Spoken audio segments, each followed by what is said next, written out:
Acompañados de un café, comienza esta hora de reflexiones y orientaciones espirituales de la comunidad universitaria. Ven y tómate con nosotros el último café.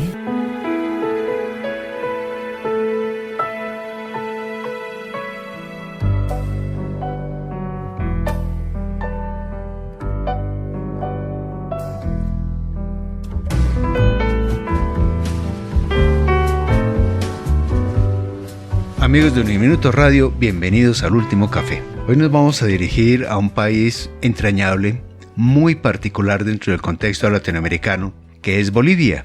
Pues está enfrentando en estas últimas épocas unas circunstancias realmente difíciles del cambio climático.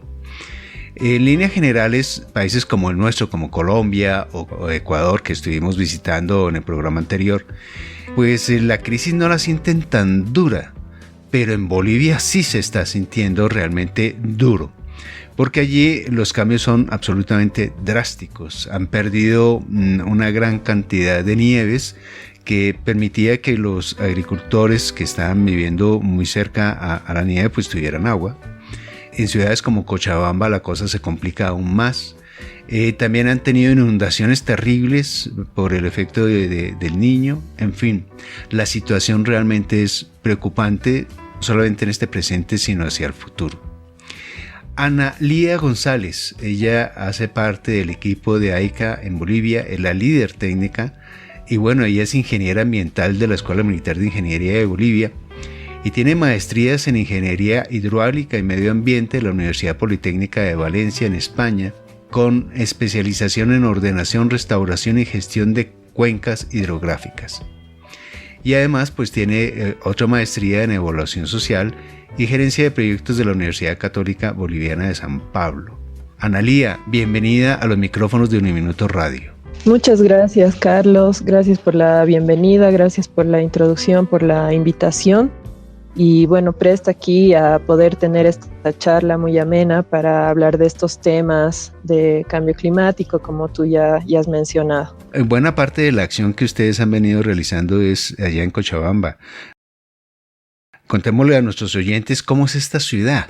Mira, Cochabamba es una ciudad muy particular y que también ya ha pasado muchos eventos relacionados con la problemática del agua, ¿no?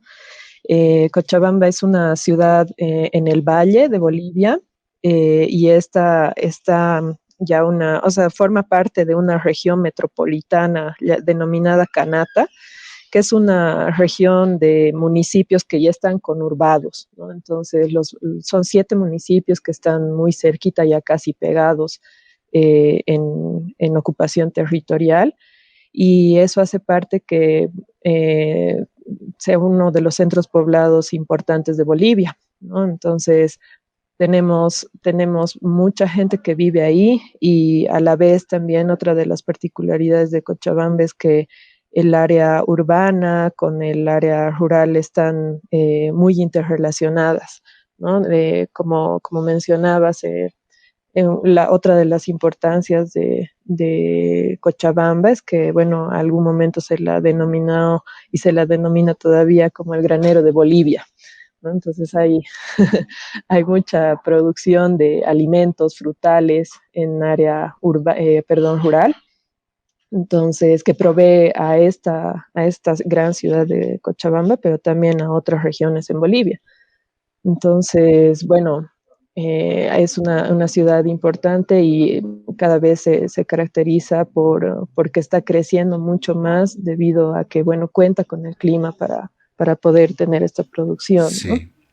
Una de las cosas terribles que tenemos en América Latina y en el mundo en general es el crecimiento descontrolado de las ciudades. Esta manera de vivir que nos hemos inventado a través de la revolución industrial, que nos trajo del campo a las ciudades, ha creado un monstruo gigantesco que es muy, muy complejo de manejar.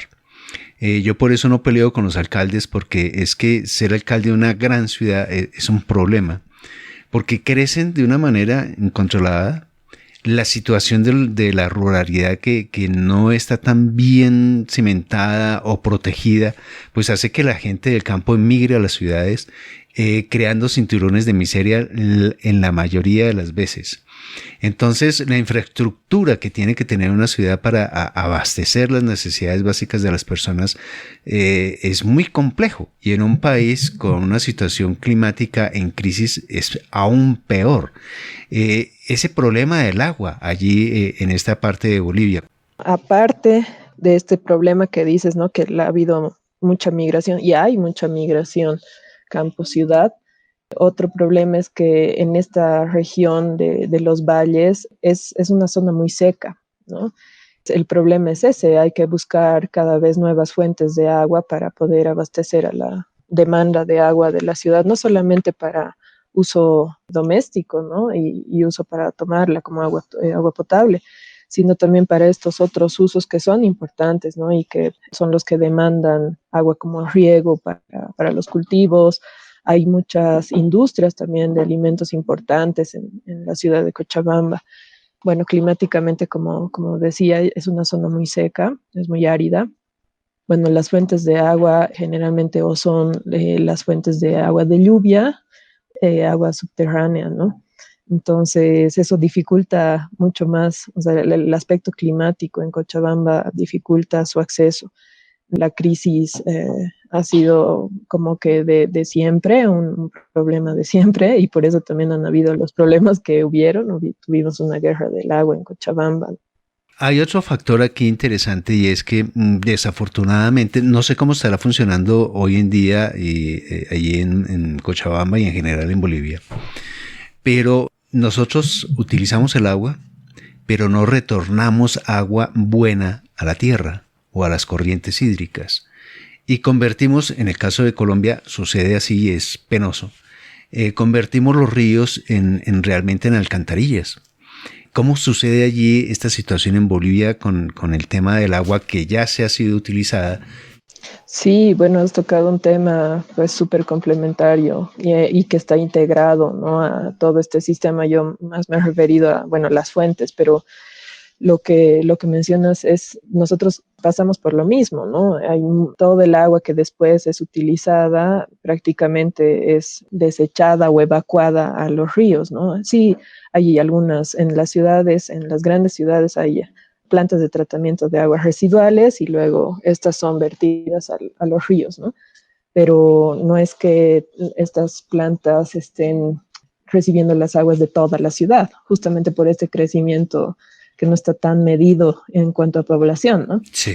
Entonces, es un problema igual muy, muy importante, y más en Cochabamba nosotros tenemos el río Rocha, que pasa a través de toda esta región metropolitana que he mencionado, y claro, se convierte en el lugar de recepción de todas las aguas que hayan sido utilizadas, no tanto como decía, el uso doméstico, pero también de otros usos, que eso es más grave, más importante, sí. O sea, trae contaminantes más raros y difíciles de tratar. Sí, creo que ustedes han estado trabajando muchísimo en el tema de capacitación a las personas, a las comunidades, para que entiendan el riesgo total y absoluto en el que están viviendo, porque es que cuando tenemos escasez de lluvias, es decir, se ha roto la regularidad de las lluvias, del sistema de lluvias en el país, pues ustedes que viven la mayor parte de la lluvia, pues es muy complicado, porque si no llueve, pues se quedan sin agua. Sencilla y llanamente, eso no hay otra manera. Y el tema de las aguas subterráneas es aún peor, porque se está acabando el agua que realmente nutre el suelo. Uno cree que el agua subterránea no tiene nada que ver con el suelo, y sí tiene muchísimo que ver con el suelo. Además, las plantas buscan también con sus raíces bajar hasta allá, lo que son los árboles. La situación se complica mucho más. ¿Se está haciendo algo para que la gente boliviana, la gente de esta zona del país, entienda el riesgo en el que están viviendo en la realidad? Sí, mira, justo a través de este proyecto que estamos llevando adelante, el proyecto regional de adaptación a los impactos del cambio climático sobre los recursos hídricos, estamos primero, sí, generando información, ¿no?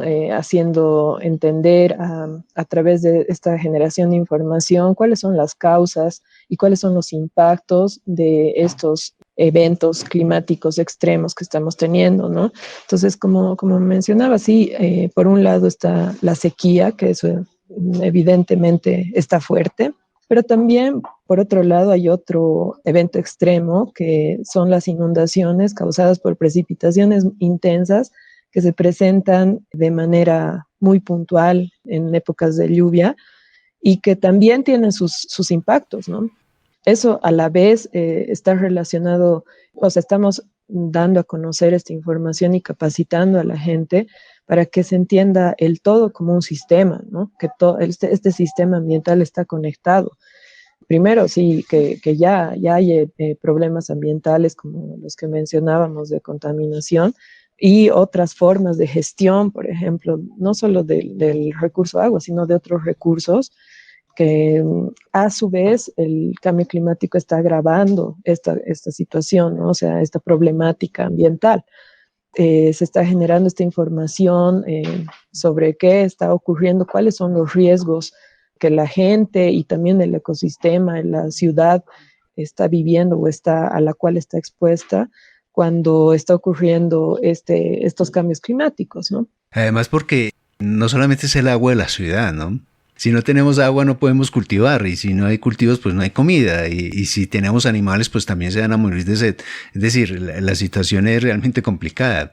Hay otro factor allí que es la gente del común, el ciudadano de a pie. ¿Qué estará pensando frente a estas realidades, aparte de la angustia de no contar con el servicio hídrico? Hay una preocupación, como te decía, de el qué hacer, ¿no? O sea, también cuál es el rol de cada uno aquí, ¿no?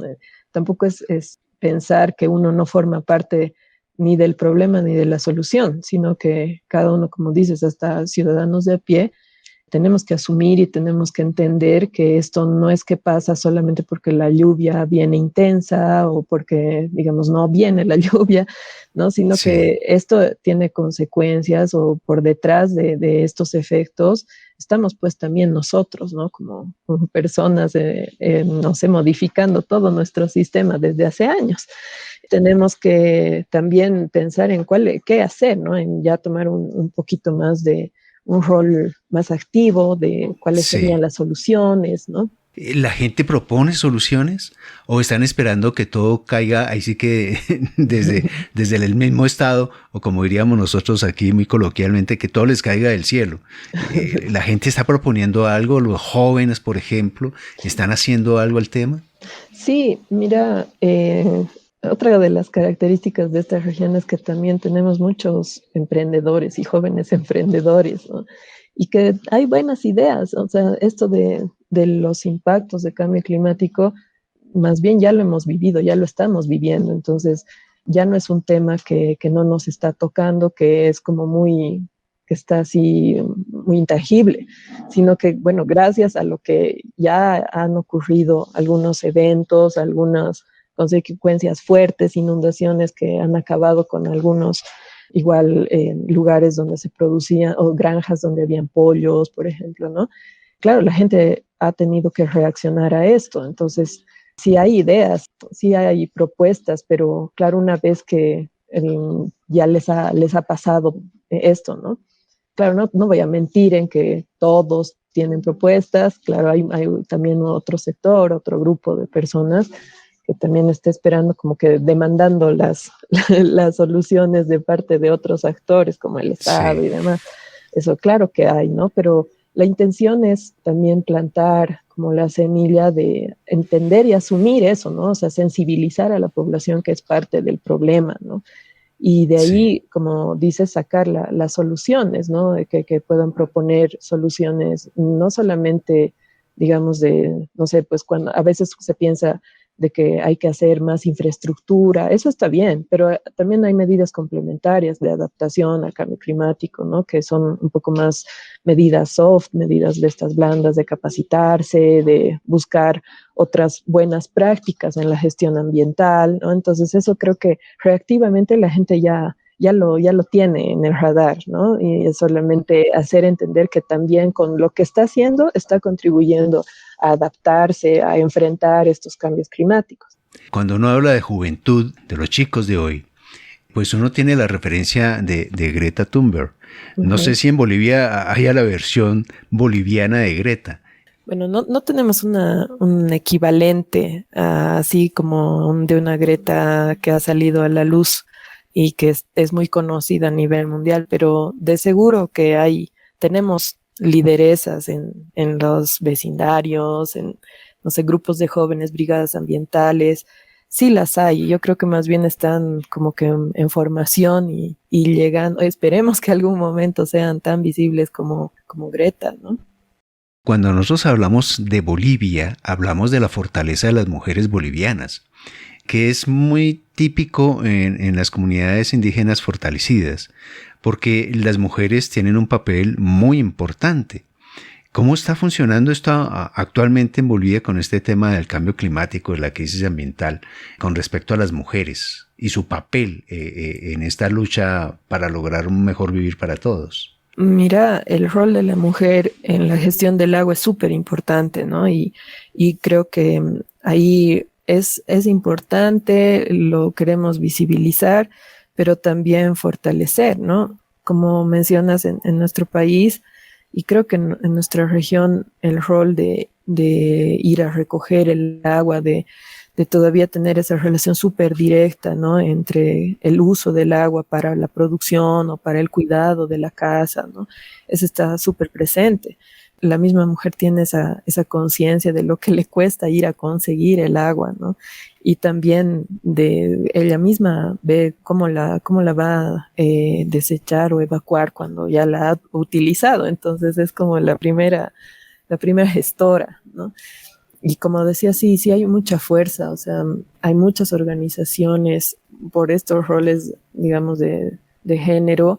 La mujer sí es la que hace, pero a veces no es la que decide, ¿no? Entonces, Sí. o sea, no llega a tomar decisiones, por ejemplo, en organizaciones de vecinos y demás, no la dejan hablar mucho, los hombres todavía son los que toman la decisión, ¿no?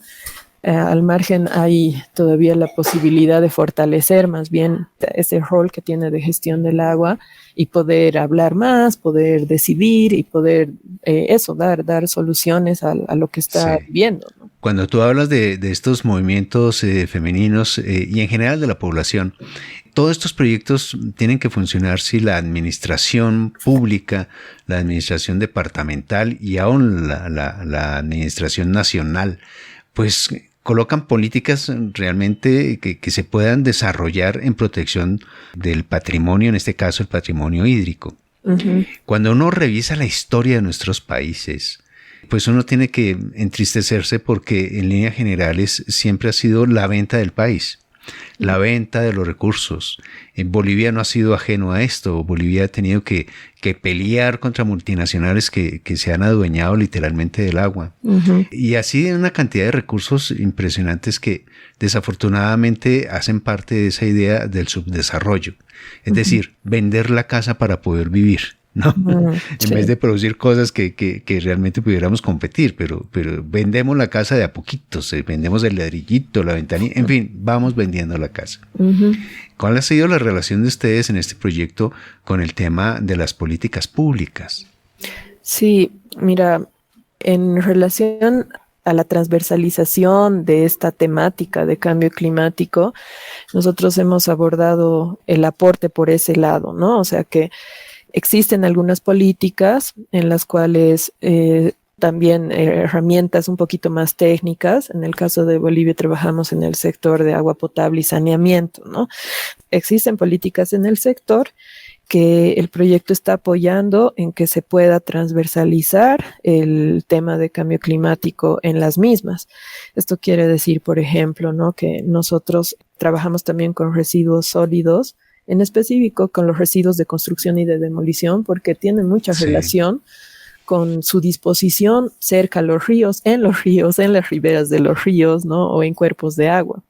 O sea, cerca, muy cerquita a los cuerpos de agua. Claro, hemos apoyado en que haya una guía técnica y a través de la guía técnica también se pueda ir poniendo el tema en debate, en primero visibilizar que la gestión de estos residuos tiene que hacerse, ¿no? O sea, ahora se hace, pero de una manera como todavía no se le está haciendo, no se está cumpliendo con algunas cosas, no hay como sanciones y demás, ¿no? La idea es que primero empiece a hacer una buena gestión de estos residuos, pensando también en que ¿qué va a pasar? O sea, ¿qué pasa cuando yo, ciudadano, dejo este tipo de escombros cerca de los ríos, ¿no? Por un lado hay un alto riesgo de contaminación de los mismos, pero por otro, ¿qué pasa si añadido a esto viene una inundación, ¿no? Estos escombros van a ser obstáculo quizás para el mismo drenaje natural y trae otro tipo de problemas adicionales, ¿no? O sea, y esa es la mirada que el proyecto le está dando, ¿no? Y las soluciones también a través de, hacer una guía técnica para hacer la buena gestión de este tipo de residuos, que se entienda por qué hay que hacerlo, ¿no?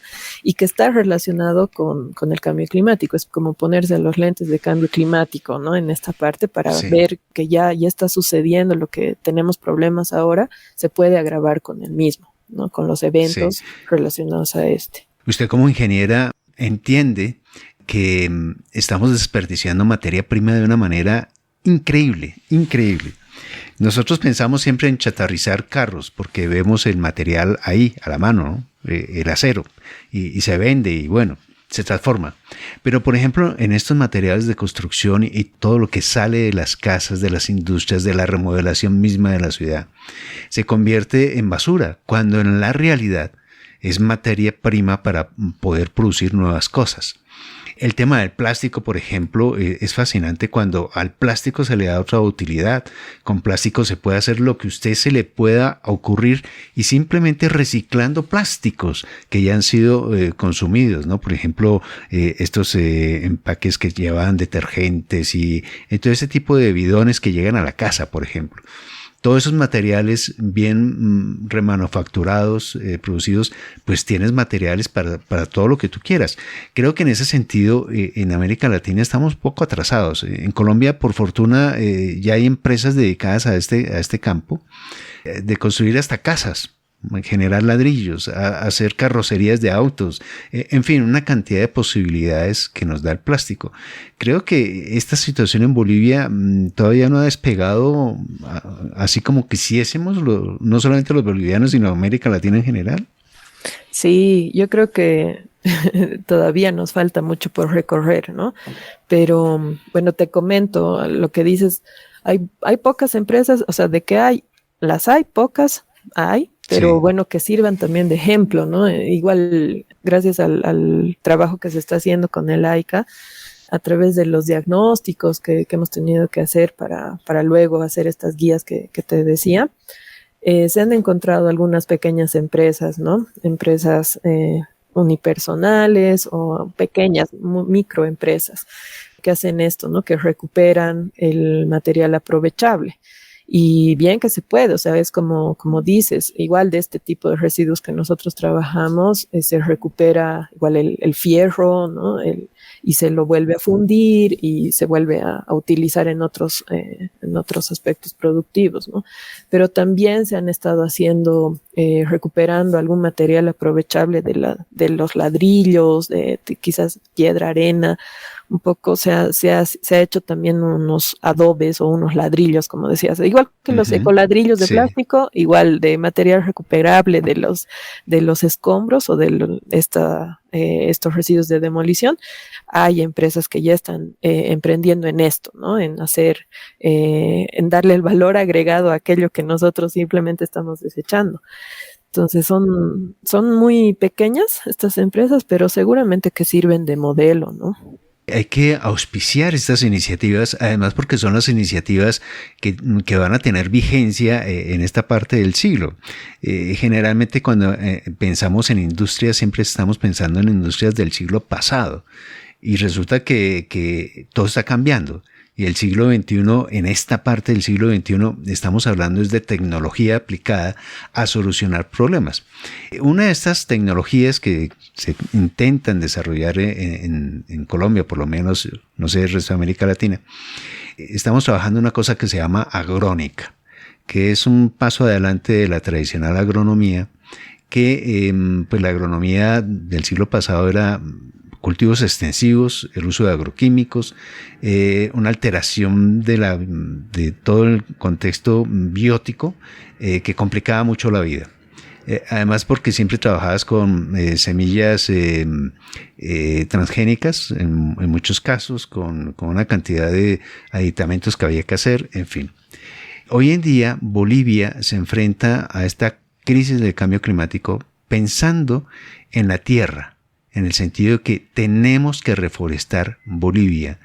Y Bolivia, como país amazónico, pues el año pasado tuvo incendios realmente muy fuertes que devastaron una gran parte de ese recurso maravilloso del verde que tiene la selva amazónica. ¿Qué están haciendo ustedes frente a estos cambios de sistemas de cultivos, de una mejor manera de trabajar la tierra y sobre todo de no alterarla de una manera tan crucial como lo estábamos haciendo desde la década de los 50 del siglo pasado? Y sobre todo, pues mirando los jóvenes hoy metidos en el tema del agro. ¿Se está haciendo algo a ese respecto? Y otra cosa, Ana, y es el tema de reforestar. Sí, para nosotros es importante también aportar a esta restauración ecológica que necesitamos hacer, ¿no? Porque sí, aparte de este problema que hemos vivido como país, de los incendios forestales, se suma esta realidad también que hay mucha deforestación, ¿no? Las tasas de reforestación en Bolivia son súper altas, o sea, es casi que se reforesta lo equivalente al área de una cancha de fútbol por minuto, ¿no? Así hemos llegado con esos datos el año pasado. Sí, es importante también entender de que los bosques nos dan agua, nos dan oxígeno, o sea, sus funciones ambientales son diversas y sus servicios ambientales también.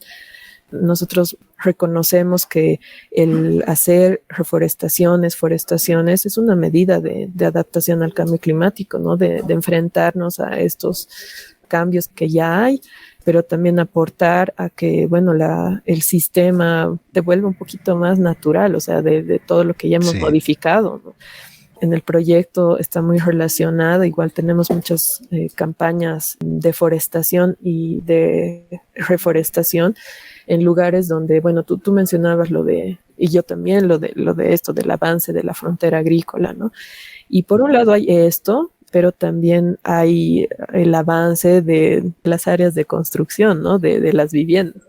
Para evitar eso, el proyecto está trabajando en campañas de forestación de especies nativas y otras también que puedan beneficiar a los habitantes de los lugares muy cerquita a las viviendas, pero que justamente son zonas de recarga hídrica. O sea, son lugares donde necesitamos que el agua se infiltre para que en otras zonas donde están ya las aguas subterráneas pueda elevarse esta capa o esta napa freática que tenemos en Cochabamba, ¿no?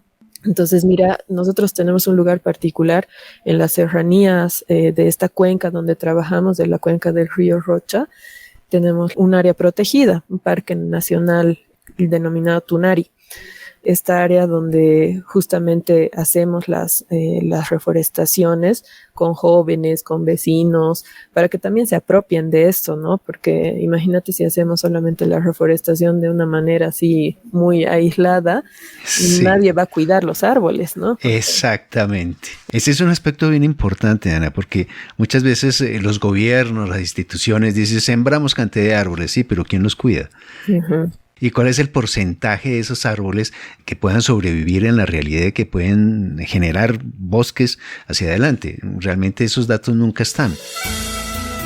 Esto es El Último Café.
¿Cuál ha sido esa recepción por parte de las personas que participan en este proyecto de sembrar árboles, de cuidar árboles y lograr en cuestión de unos 10, 15 años tener unos bosques más o menos razonablemente sanos? Sí, la recepción ha sido buena, ¿no? Ha sido muy buena. En cuanto a la participación, igual hemos intentado que allí también se pueda participar tanto mujeres como hombres, ¿no?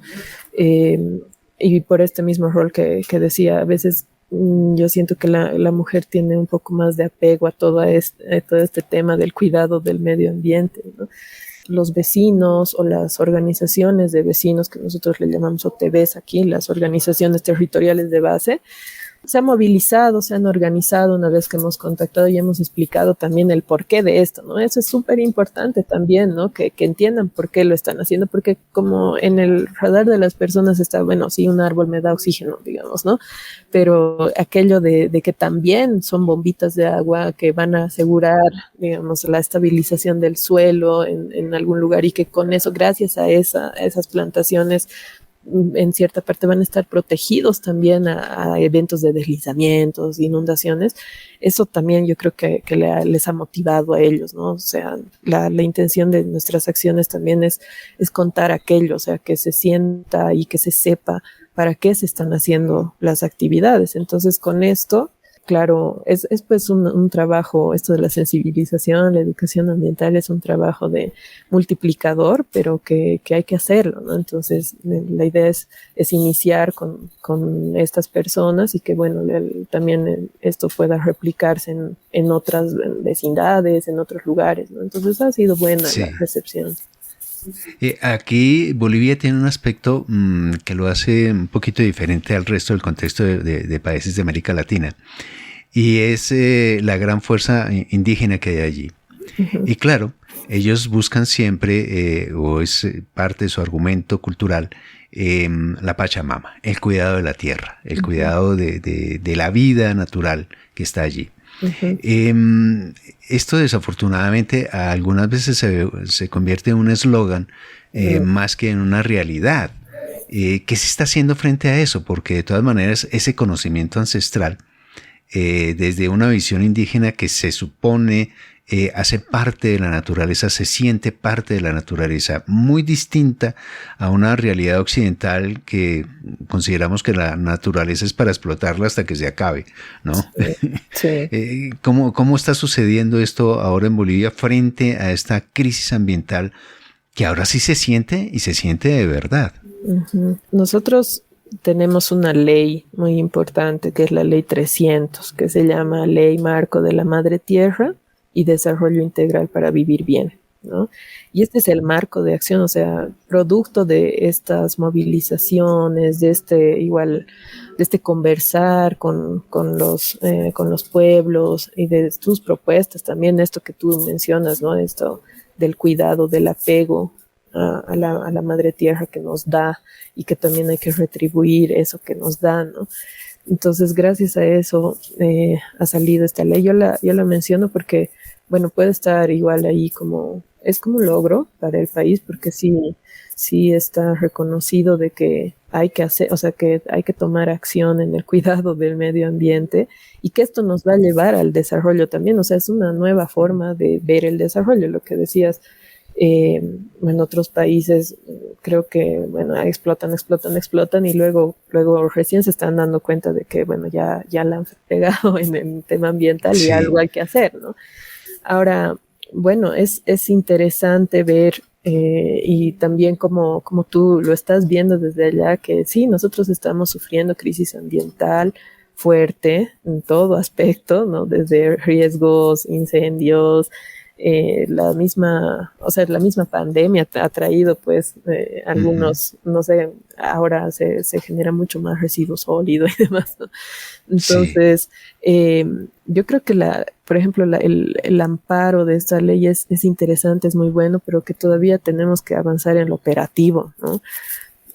Porque Bueno, ahí tenemos una nueva, no es una nueva, sino una forma de planificar, de pensar, pensando en la conservación de la madre tierra, pero en lo operativo nos falta demasiado, ¿no? O sea, Sí, estamos igual que en otros países. Ahora, lo que mencionas, es súper importante también tomar en cuenta cuáles son las formas de cuidado ambiental de los pueblos, ¿no? Ahí, sí. o sea, hay muchos proyectos que combinan esto, ¿no? Y nosotros también intentamos combinar esto, o sea, no es traer tecnologías de otro lugar y tratar de aplicarlas porque quizás nunca las van a entender ni asumir ni comprender nuestras comunidades, nosotros mismos, ¿no? O que no son aplicables. Entonces la Sí. idea es ver cómo combinar, ¿no? No dejar de lado igual estas tradiciones, los bioindicadores, por ejemplo, que para en fines del proyecto son súper importantes, ¿no? Cómo la gente ve a través de la naturaleza ciertos indicadores que nos dicen si va a llover más, si va a llover menos, ¿no? Sí, Entonces, bueno, es una tarea un poco difícil y una pregunta un poco difícil de responder concretamente, pero bueno, te ajá. digo que tenemos un amparo ahí, pero que estamos, yo creo que, o sea, es como tenemos la parte, el marco, y ahí en lo operativo nos falta desarrollar mucho. Creo que es un síntoma de todos nuestros países porque tenemos unas constituciones, unas leyes fantásticas, pero la ejecución es otra cosa. Y Sí, que se vean en la realidad, en la práctica de la gente. Es más, la gente ni siquiera las conoce, que es lo peor, ¿no? Es decir, ujú, se queda por allá, como diríamos desde el punto de vista de la academia, esas tesis de grado guardadas en la biblioteca, ¿no? claro. Llenando estantes, pero que no sirven para nada. Más o menos nos sucede un poco con el tema de las legislaciones y en la praxis de la gente. Ujú. El boliviano es una persona que en líneas generales ama su tierra y lo ha demostrado muchísimas veces, además porque tienen una manera muy especial de hablar de ella. Pero ahora está viendo una cosa que es muy triste y es la desaparición de las cumbres nevadas. No solamente sucede en Bolivia, en nuestro país también tenemos que decirlo con mucha tristeza, están desapareciendo los glaciares, las montañas nevadas, Ujú. lo cual pues es terrible. Tuvimos hace unas semanas una gratísima sorpresa de nevadas en la serranía de Cocuy, en Boyacá, y eso fue pues sensacional porque hacía mucho tiempo que no caía nieve. Ujú. Esto también está sucediendo en Bolivia con el problema gravísimo que es el agua de la gente. ¿No? No solamente es el adorno de la montaña, no solamente es el tema del paisaje hermoso que te llena de cosas maravillosas, sino que es el agua de la gente. Una situación muy parecida a lo que sucede en la zona norte de la Argentina, que gracias a que tienen nieve sobre la cordillera de los Andes, pues los valles, por ejemplo, de Mendoza y de San Juan, pues tienen la posibilidad de tener agua. Esa situación de la desaparición de los glaciares es crítico. Sí, efectivamente, es un problema que nos está tocando en los Andes, en los países andinos y en Bolivia ya hay muchos estudios que lo han evidenciado, ¿no? Por ejemplo, bueno, en nuestra partecita que nos corresponde ahí en la cordillera de los Andes, se ha evidenciado a través de unos estudios que ha habido una retracción de estos glaciares de alrededor de un 43%. Y esto, o sea, es demasiado. Es muchísimo, es que es la mitad. Exacto, ¿no? Sí. Claro, estos datos son de análisis multitemporales con imágenes satelitales, así en los diferentes años cuánto ha reducido, ¿no? Tenemos ese dato, pero todavía no se ha determinado con certeza los balances hídricos de cuánta agua hemos perdido, ¿no? Para nosotros es crítico porque, como decías, o sea, es una fuente de agua, es una fuente importante, por ejemplo, aquí en La Paz y el Alto, la fuente de agua que viene de los glaciares corresponde a un 15%, ¿no?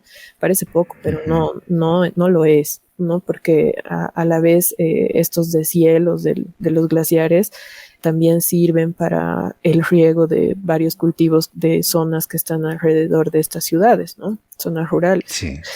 En La Paz hemos vivido una crisis muy fuerte también en el año 2016, donde, claro, han habido semanas, una semana entera en la que no, los ciudadanos de La Paz no han podido acceder, de una zona de La Paz no han podido acceder al agua. Entonces eso era como ya fuerte, ¿no? Porque, claro. Sí, porque ya a la gente le ha pegado, pero lastimosamente es así, hasta que no te pasa, no sabes el valor del agua, ¿no? Que tiene el agua.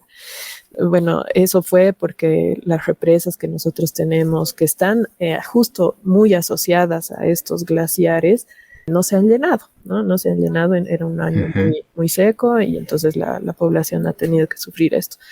Como que ha habido una buena época en la que la gente ha tomado recaudo, ha tenido como mejores prácticas eficientes del uso del agua, pero luego nos hemos olvidado. Yo creo que es importante también saber de dónde viene nuestras aguas y esta máquina, vuelvo a este sistema, ¿no? Que todo está conectado y lo que decías al principio, sí, Bolivia a momentos es considerado como el país andino, pero también somos país amazónico, ¿no?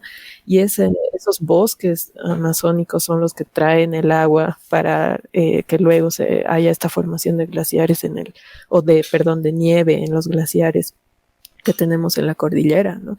Entonces tenemos al margen de glaciares que nos proveen de agua a las ciudades, lo que dices, no hay que dejar de lado el beneficio del agua a los ecosistemas importantes que tenemos en Bolivia, que están muy, muy cercanos a los glaciares, ¿no? Tenemos ahí los bofedales, que bueno, no sé si ustedes tienen bofedales, pero son como pequeñas esponjas o los humedales. Los humedales, y tenemos humedales, nuestros bofedales son humedales de altura. Entonces igual son como nuestra segunda represa, ¿no? Tenemos ahí los glaciares que son nuestra primera fuente de almacenamiento de agua y luego vienen estos bofedales que son nuestra segunda represita natural, ¿no? Para poder proveernos de agua. Entonces, mira, hay glaciares, nosotros tenemos como símbolo al Illimani en La Paz. Sí. El mismo Illimani se está retrayendo, ¿no? Y eso, como dices, no es solamente a la vista, sino que es las consecuencias de su retraimiento se viven en el campo, ¿no? En que ya no hay fuentes como constantes para regar cultivos. Luego tenemos otros glaciares más, como el Mururata cerca de La Paz, el Sajama en la cordillera oriental de Bolivia. Se están acabando y ahí no hay cómo, bueno, uno se pregunta qué hacer, ¿no? Que no sé cómo podemos parar esto, pero lastimosamente ahí no podemos, creo que algún colega en el Perú había propuesto ir a pintar los nevados de blanco, ¿no? Sí. Para ayudar con el albedo y demás, pero no podemos hacer mucho, pero sí cambiar nuestras formas de gestión del agua, nuestras prácticas, ¿no? Usted está tocando de manera tangencial un tema allí y es el calentamiento. Realmente estos páramos y estos nevados se están perdiendo es porque sube la temperatura. Pues claro, se descongelan. Es tan simple como eso. Es como abrir la nevera, dejarla abierta y claro, la temperatura ambiente pues le va a quitar el frío que tenía. Es más o menos lo mismo. Sí. Esta época del COVID que nos ha encerrado, también creo que quizás nos ha puesto a pensar en lo que hacemos para la destrucción del planeta. Y uno de ellos es el tema de la movilidad. Bolivia hace algunos meses lanzó al mercado el primer carro boliviano eléctrico, pero se encontraron con un problema y es que las leyes bolivianas no permitían el desarrollo de la industria automotriz autónoma. Entonces, o son ensambladores o son importadores. Cosas como esas que demuestran que hay políticas que no están de acuerdo a lo que está pasando hoy en día, que no se relacionan con la realidad planetaria, la realidad del país, la realidad de las necesidades de la gente. Bolivia, igual que toda América Latina y el mundo en general, pues habrá perdido una gran cantidad de empleos y la gente estará pasándola bastante mal.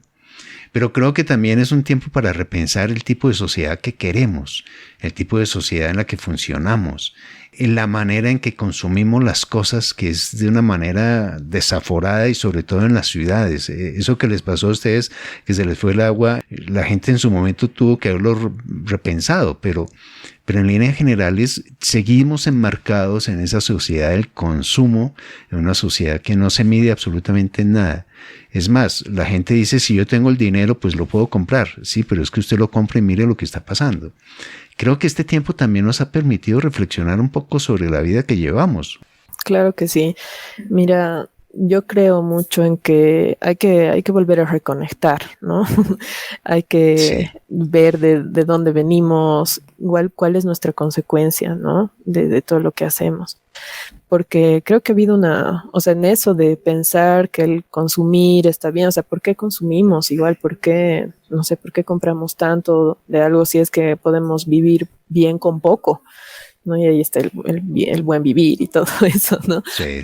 Entonces, yo creo que la pandemia ha sido un tiempo un poco de parar también, ¿no? Ya hablo un poco de términos generales, que vivimos una vida pues bien acelerada, ¿no?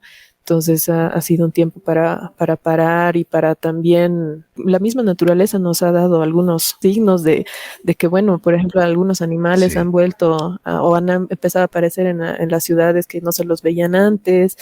Claro, eso tiene que ser porque todo el mundo estaba en sus casas y, claro, no estábamos produciendo la contaminación que generalmente lo hacemos, ¿no? Entonces un poquito que quizás sea no recompuesto, pero que ha mejorado quizás las condiciones de todo el medio ambiente. Yo creo que hay oportunidad, como todo, ¿no? Nos ha dado la cuarentena y toda esta situación de la pandemia nos está dando oportunidades también de ver las formas de poder emprender, pero tomar en cuenta esto otro, ¿no? De saber qué daño le estamos haciendo a la naturaleza, ¿no? Uh-huh. Y lo que hablábamos antes, esto de ver negocios que estén relacionados con medio ambiente, pero de los cuales se puede aprovechar, ¿no? Se puede ganar dinero, se puede hacer trabajo en esto. Las opciones están ahí, solamente es cuestión de, probar. Ahora, claro, es fácil hablar, ¿no? Porque sí, se necesita invertir, probar, no es fácil, pero yo creo que es necesario. Y bueno, otro tema que no hemos hablado mucho, pero hay necesidad pues de seguir investigando, ¿no? Y en la investigación está también, nos da muchos insumos para poder luego ya querer ver otras opciones de negocio, de trabajo, por toda esta situación que estamos pasando. Es un mundo, como lo hemos dicho muchas veces en este programa, es el mundo de la creatividad, es el mundo del ingenio, es el mundo del desarrollo. No solamente el saber hacer, sino el saber pensar, que es lo más importante.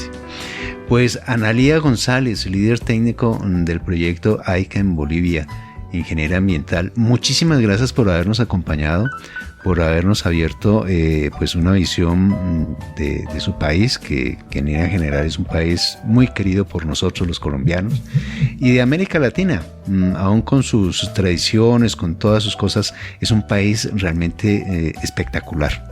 Y a pesar de que se están perdiendo las nieves, pues el solo hecho de tener lagos maravillosos y bueno, esa herencia amazónica, en fin, es un país que siempre lo hemos dicho, vale la pena conocer y visitar, recorrerlo. Así que muchísimas gracias por su compañía, Analía. Muchas gracias, Carlos, ha sido muy amena la charla. Igual Colombia para nosotros es también muy querido por ser pues casi hermanos, o somos hermanos, ¿no? Somos hermanos, sí. Entonces muchas gracias por el espacio, por la oportunidad, y espero que todos estén muy bien.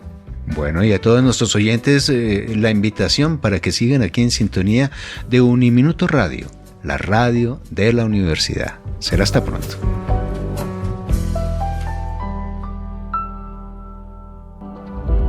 Tómese el último café, de lunes a viernes a las 7 de la noche.